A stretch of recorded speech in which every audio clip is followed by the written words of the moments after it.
Swiftaroos, we're going to get a little loopy in this video. We're going to cover loops for the very first time, specifically the while loop and the repeat loop.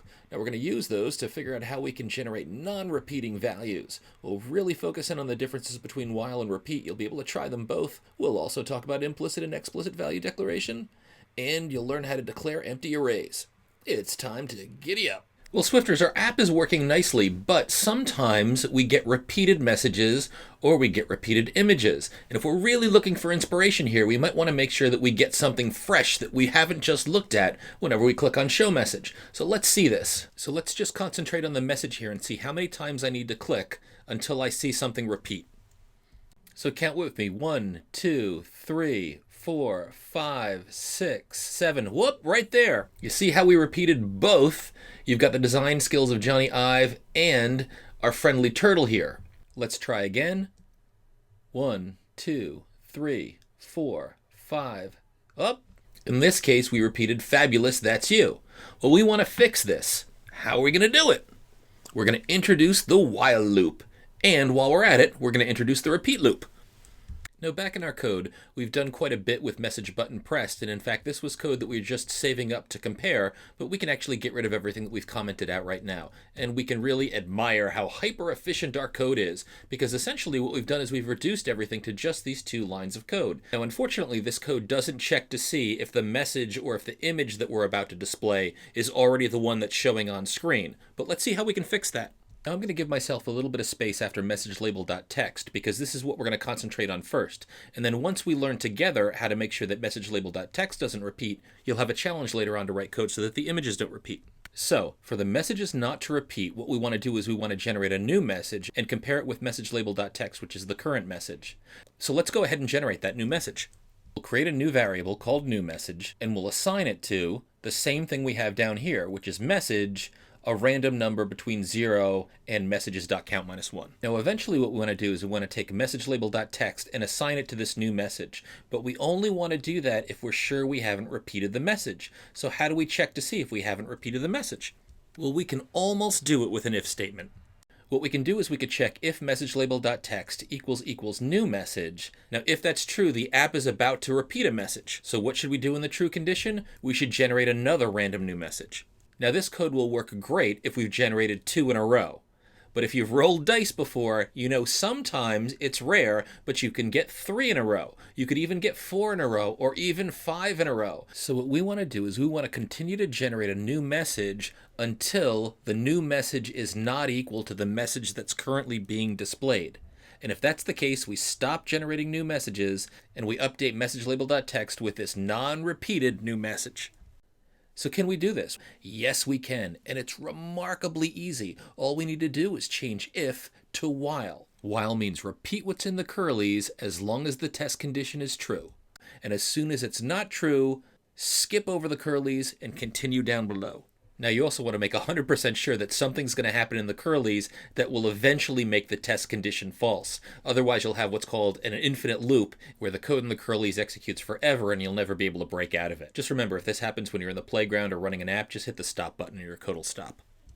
Now if you're still having a hard time wrapping your head around what's going on in the while loop, you can also put a print statement in here. So why don't we do that right now? And this print statement inside the while loop will only print if we have a message that would have repeated if we didn't continue to generate another message. So why don't I put in here print 3 stars. We had a repeating value, period, both new message and message_label.text equals, and then in string interpolation I'll put in new message and message_label.text. So not the best grammar in there, but now that we've got this, let's build and run and see how things work. So now I'm going to build and run, and I'm going to click a few times, and I recorded this so that I could put some voiceover to point at exactly what's happening, so let's watch. Each time I click, I execute this function message button pressed. I recreate the messages array. I generate a new message, which is a random element in messages from 0 to messages.count-1, and I see if what I've got in message_label.text equals that new message. If it doesn't, then I skip the curlies and I put that new message in message_label.text. So these first few times when I click and nothing is printing in the console, that means that the message hasn't been repeated. The first time up, function starts, create arrays, create new message, which is a random element of the messages array. In this case, it's you are awesome. Message label.text does not equal you are awesome, so this test condition fails. I skip the curlies, I go down to message label.text, and I update it with the new message, you are awesome. And I'll continue this, and for several clicks, the same thing will happen. These are all non-repeating messages. You are great.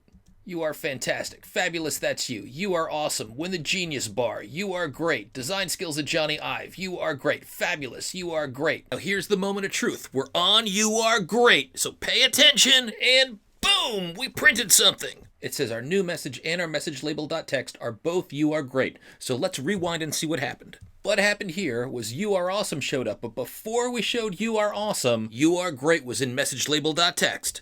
So on the previous screen, this is what you're looking at now. You are great was in message label.text. When we click the button, this function runs anew. We generated the arrays again, we generated a new message, and that new message was also you are great. So for the first time, we had a repeating value. So this condition, while message label.text equals new message, was true. So we print out a message that says this was true. We got you are great for both of it. So we generated a new message again. Now, you don't see this in the app yet, but the message that's generated is you are awesome. That's what's in new message. And because the condition was true and we just executed the curlies, we go back up to the while part and do the comparison again. That's what a while loop does. Now this time the comparison takes a look to see if message label.text, which is you are great, equals you are awesome. It does not. The condition fails. The condition is false. So we skip the curlies and go down to message label.text. We put new message in there, which is you are awesome, and boom, the app is updated without a repeating value. That's how while loop works, step by step. Hopefully you got it. So now that we've used loops once to improve our program, let's make sure that we really understand this concept. And in order to do that, how about a challenge? I want you to open a playground and call it loops. I want you to write code that simulates rolling a 6-sided dice. Now specifically what we want to do is we want to tell how many times we need to roll that dice until we roll a 6. It might take just one time, it might take 20 times or more. Now each time the dice is rolled, we want to print out a message that says roll number, and then whatever the roll number is, was a, and then whatever the value of the roll was. And when a 6 is finally rolled, the code should print, it took roll number, dice rolls to roll a 6. That's this first challenge in toto. You ready for it? Why don't you pause? And when you're ready, resume. So let's see how you did. And let's return to Xcode. We can go up under File, New, Playground, select Blank Playground, Next. Let's call this Loops, save it to the desktop, create, and begin. I'll expand to full screen. We'll get rid of this str variable, and the first variable we want to create is one that's going to hold our dice rolls. So we'll say var roll value equals int random in 1 ... 6. So the range is from 1 to 6, the values on our dice. Now var declares roll value. That's like creating this data holding box named roll value, and then we initialize it with this int random value here. So remember, initialize is the initial or first time you put a value in the data holding box. So when we initialized with int random here, it was essentially like one dice roll. And we want to count this dice roll and any future dice rolls. So we'll say var roll number to hold the dice rolls, and we'll say equals 1 because we just rolled it once. And since we need to print once after every roll, let's go ahead and put in print. And our print statement is going to be roll number was a roll value using string interpolation. I'll do a shift enter to run, and it says roll number 1 was a 2. So that part is great, but what we want to do is we want to keep rolling the dice. And each time we roll the dice, we should print out the same thing. So which roll number it was and what the roll value was. And we want to keep doing that. We want to keep rolling the dice and printing out the values for that until we hit a 6. And then when we hit a 6, we don't want to roll the dice anymore, but we do want to print out how many times it took us to get that 6. So we need a while loop. And the while loop should say, while roll value does not equal 6. And remember how we write not equals?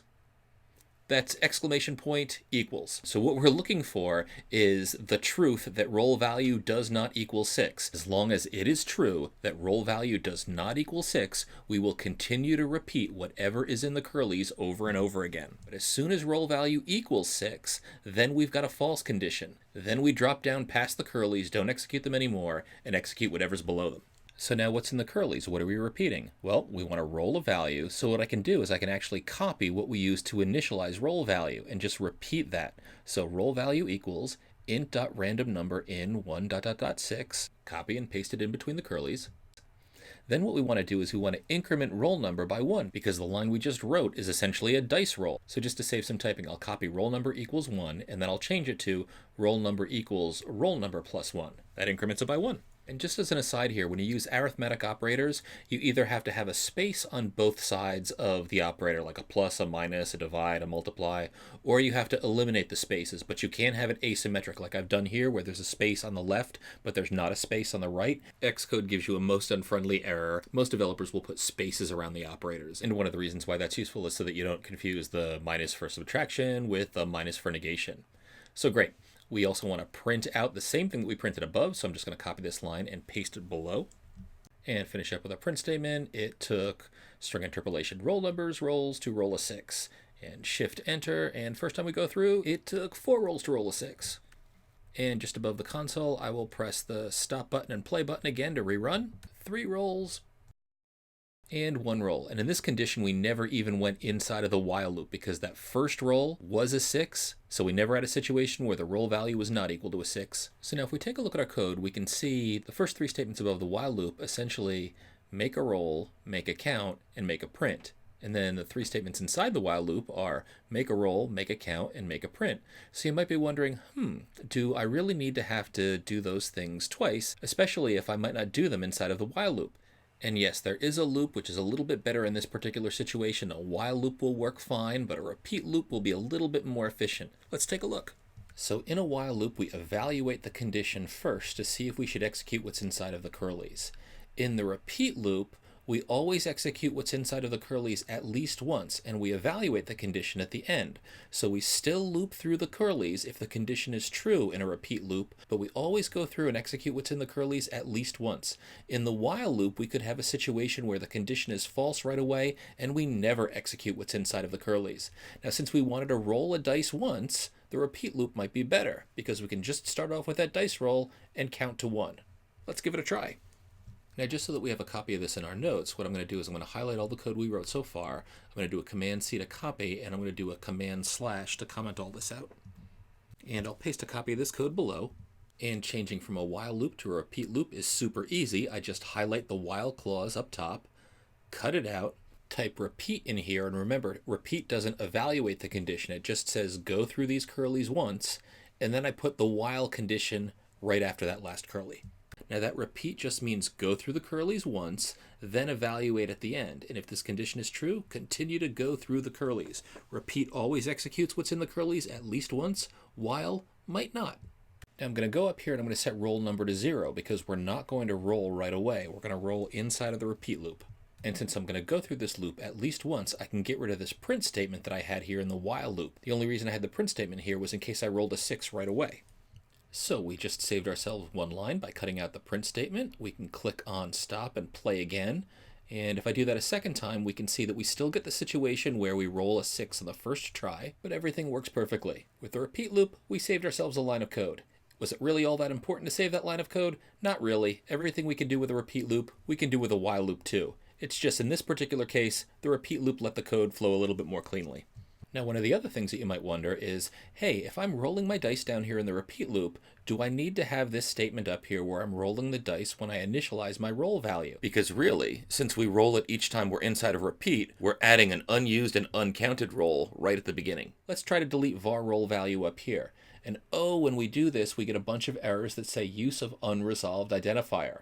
Now, when you get an error like that, that essentially says, hey, you've got this identifier, or you've got this value, this box that you put data in. The problem is, though, you never created the box, and that's what var does when you create a variable, or that's what let does when you create a constant. So that's what unresolved identifier means. It means we've never used a var statement or a let statement to define a value that we're using in our code.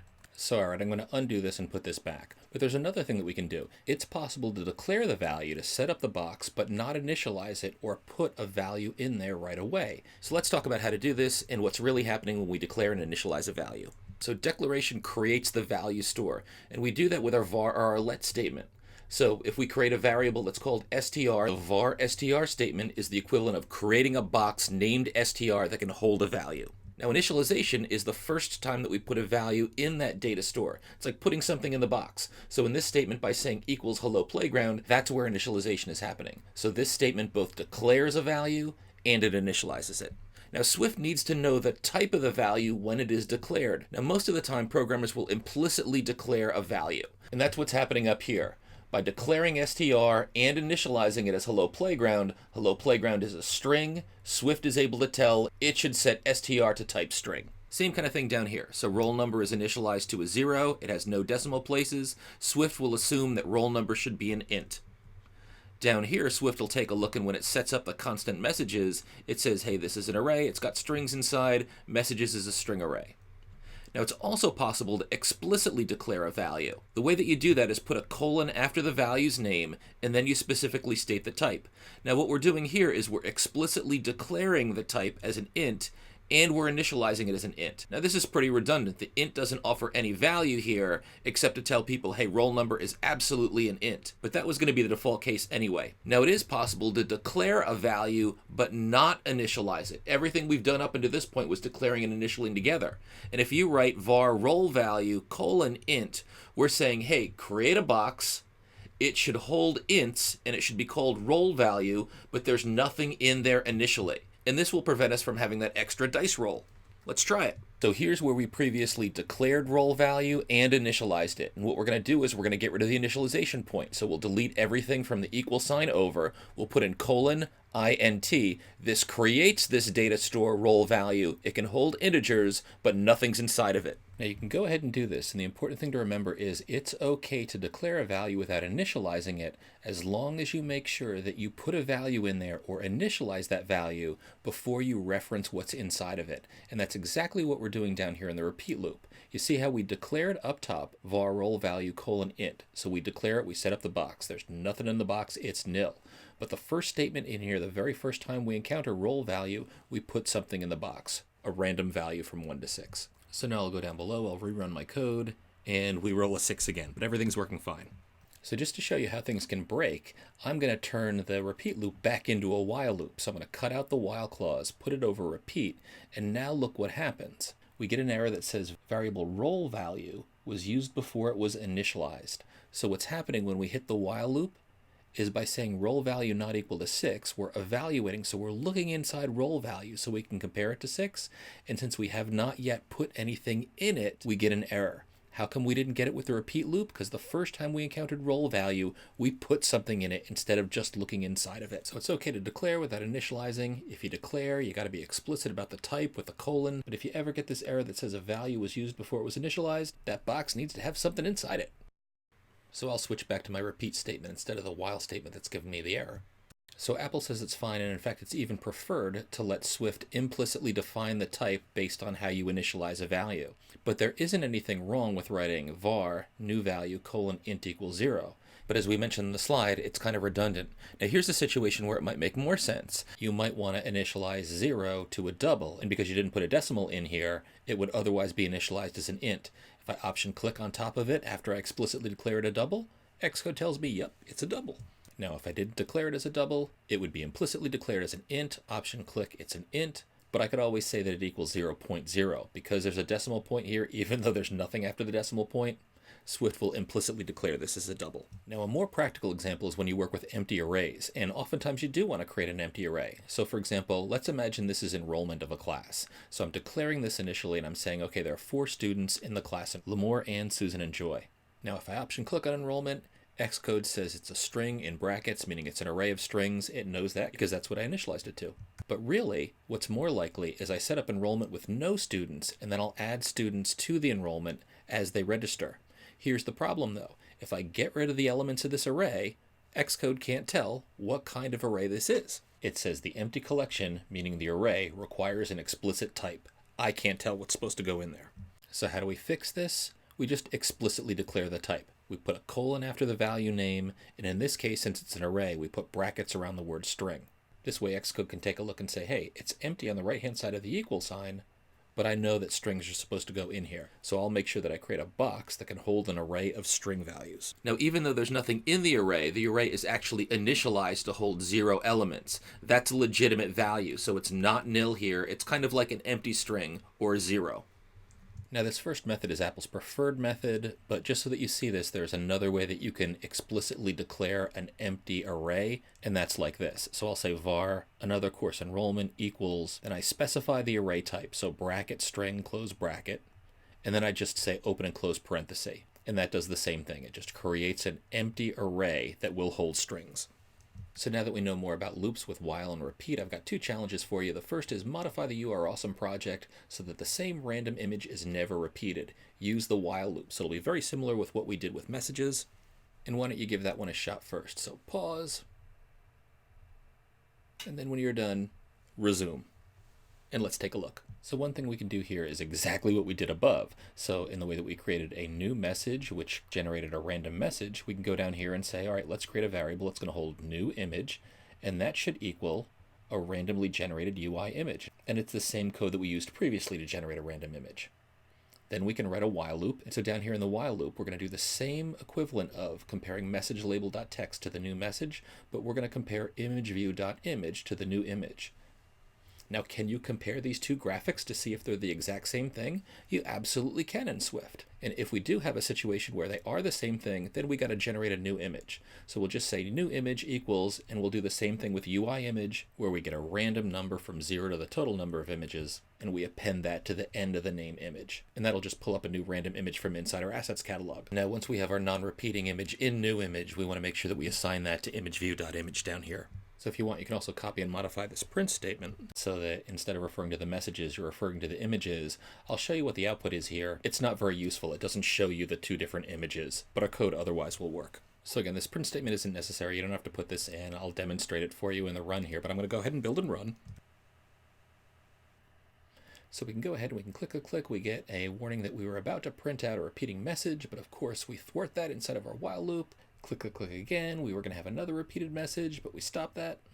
Click a click again. We see we get a message now that says we're going to repeat an image. And whoops, I clicked so fast it looks like we got 2 warnings for repeated images in a row, but we didn't repeat them because our while loop worked properly.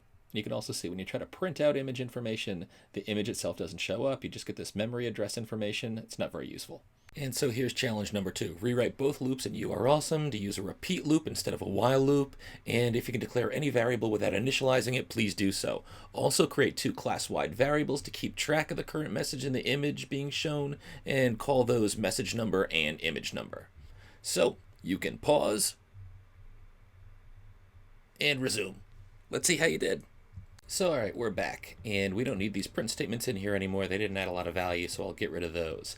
The first thing that we're going to do is I want to tackle this issue where I say, let's keep track of the image number and the message number. And the reason why we're going to do this is we're going to find that if we keep track of the current number of the image, of the message, and eventually it will be a sound, we can write one single function that will be able to get a random value and return a random value for us. As opposed to, when we're working with messages or images or sounds, those are distinctly different things than the integers that keep track of numbers. So that might be a little bit clear later on, but for now, just to see how would we go ahead and convert to using an image number and a message number, well, we'll do message number first.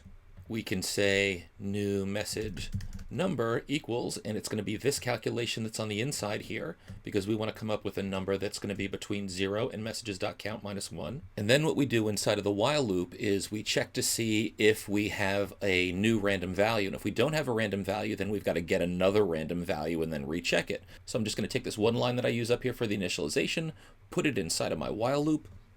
And for our comparison now, we're not going to compare to what's inside of message label.text. Instead, we're keeping track of the number of the message that's inside of there. So we'll compare message number to this new message number. Now, when we finally successfully get through the while loop, we will have a new message number that's different from message number. So what we want to do is we want to keep track of this new message number. So we're going to take the old message number, which is our class-wide property, which is the value that's going to linger around, and we're going to put new message number inside of that. And then once we've done that, we can set message label.text equal to messages and in brackets message number, which is our new non-repeated message number. And we're going to do nearly the identical thing down here when we deal with our images. So now we're going to keep track of a new image number instead of a new image. And that new image number is going to be a random integer between 0 and the total number of images. We'll also update the while condition. So now we're going to be comparing numbers. So it'll be while image number equals new image number. And then if that is true, that means that we came up with a random value that's the same as the current image number. So we'll just copy what we had up here in our initialization and paste it down in here to come up with another image number and continue that loop. And when we finally get out of the loop, that means we have a new image number. So what we want to do is we want to put the new image number in the old image number called image number. And remember, image number and message number are class-wide variables. So those are going to continue to hold their value even after the function is done running. These other variables that we declare in here, new message number and new image number, those go away when the function is done running. So that's why we update image number with new image number, to keep that value around. And then to show the new image view, we just say imageview.image equals UI image named image, and then string interpolation with our image number. All right, looking good. Let's go ahead and build and run. And you are non-repeating. We don't see anything repeat in here, so this is looking fantastic and it all works. Wonderful. Now let's switch it to a repeat loop. So back in Xcode, let's press stop, and for our repeat loop, what we do is, starting off with a message one, just cut out the while clause and type the word repeat. And then paste the while clause in at the end. And since repeat performs the conditional at the end, that means we always perform what's inside of the curlies at least once. And the other thing that we can do is, instead of finding a random value when we initialize new message number, we can just say :int. And the reason we can do this is we declare here we've not initialized it, but we initialize it the very first time that we use it, as opposed to in the while loop when we were looking into new message number. Now what else are we going to do down here? I'll grab this guy, cut it out, put repeat here, put the while clause right afterward, and we'll also get rid of the initialization in new image number and put :int, so we declare but not initialize.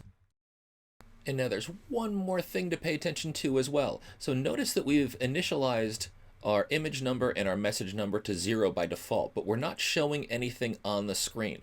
So the image number and the message number actually really aren't 0. And in fact, if we have them set to 0 initially, since we always evaluate these repeat loops once, if we go through and we come up with 0 as our first random number, we're never going to show 0 as the very first value that we click when we open our app that first time and press a button.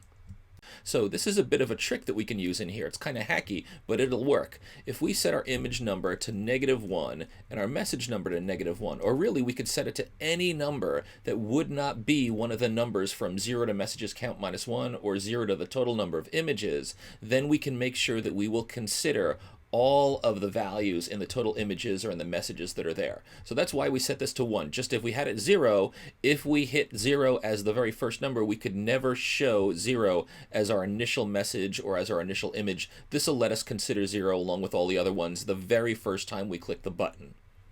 So let's build and run and see how we look. And clickety click, click, click. This is looking hacktacular. We covered while, we covered repeat, we covered declaration without initialization. I hope you feel that those skills are getting stronger and stronger. Is that a cape I see behind you? Because it looks like you're full of superpowers. Keep at it, Swifter.